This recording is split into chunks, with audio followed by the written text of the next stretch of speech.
নমস্কাৰ। সকলোকে সাদৰ সম্ভাষণ জনাই মই পাঠ কৰিবলৈ লৈছোঁ স্বৰচিত এটি অনুগল্প। শিৰোনাম মাতৃভাষা।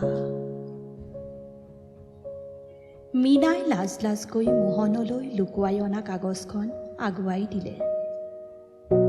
দাদা, সময় পালে চাই দিবচোন। মোহনে আগ্ৰহেৰে হাত পাতি লৈ কাগজখনত লিখাখিনি পঢ়ি চালে। তাই লাজতে ৰঙা কলা পৰিল। মোহনে ক'লে, মীনা, বৰ ভাল লাগিল, লিখি থাকিবা। এই কবিতাটো মই এইবাৰ মহাবিদ্যালয় সপ্তাহত পাঠ কৰিম দেই।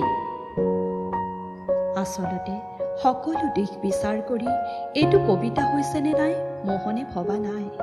ডাঙৰ ডাঙৰ কবি বা লিখকসকলে এই লিখাবোৰক কবিতাই নাম দিয়ক বা অকবিতাই, কিন্তু এটা কথা ঠিক যে এনেদৰে যদি আমি চৰ্চা কৰি যাওঁ, আন নহ'লেও আমাৰ মৰমৰ আখৰকেইটা, শব্দকেইটা জীয়াই থাকিব।